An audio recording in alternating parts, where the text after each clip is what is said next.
খবরদার মিতু, নিজের জীবন নিয়ে যা ইচ্ছে তাই কর, কিন্তু তুই এর জীবন নিয়ে খেলবি না।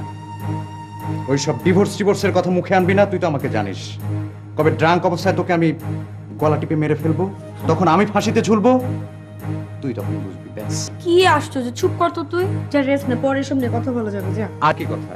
কথা একটাই, তুমি ওইসব ছাড়াছাড়ির কথা ভাববে না, ঠিক আছে? আচ্ছা ঠিক আছে ঠিক আছে।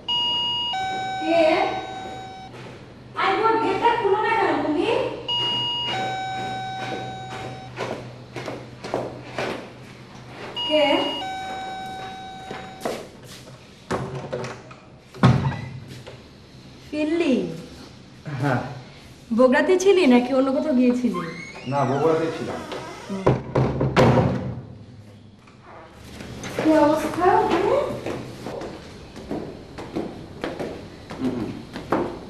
সব অনেক বদলে গেছে না? না, বাড়িঘর বেড়েছে, পুরনো বাড়িটা আরো বেশি পুরনো দেখাচ্ছে। এই যে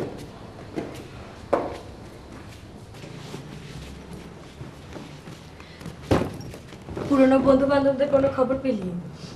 না, খুঁজে নেই। আমরা যে বাড়িটাতে থাকতাম সেখানটায় গিয়েছিলাম। সেসব দিনের কথা আবার মনে পড়ে গেল।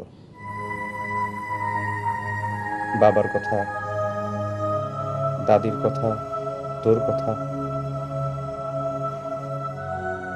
তুই যে আমাদের ছেড়ে ময়মনসিংহ ক্যাডেট কলেজে চলে গেলি।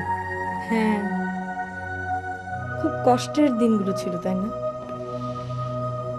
এত যে কষ্ট পেলাম জীবনে, ছোটবেলার সব আনন্দ নষ্ট হয়ে গেল।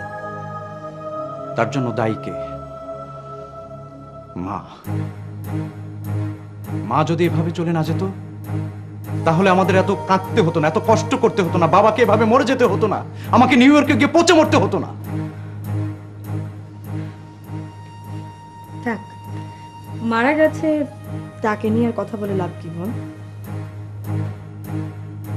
মা মারা গেছেন, ঠিক আছে মারা গেছেন, তাকে আমি কিছু বলবো না। কিন্তু তুই তো মারা যাসনি, তোকে আমি বলবো, খবরদার মিতু, নিজের জীবন নিয়ে যা ইচ্ছে তাই কর, কিন্তু তুই এর জীবন নিয়ে খেলবি না। ওইসব ডিভোর্সের কথা মুখে আনবি না। তুই তো আমাকে জানিস, কবে ড্রাঙ্ক অবস্থায় তোকে আমি গলা টিপে মেরে ফেলবো, তখন আমি ফাঁসিতে ঝুলবো, তুই তখন বুঝবি। ব্যাস। কি আশ্চর্য, চুপ কর তো তুই। যা রেস্ট নে, পরে এসব নিয়ে কথা বলা যাবে। যা। আর কি কথা?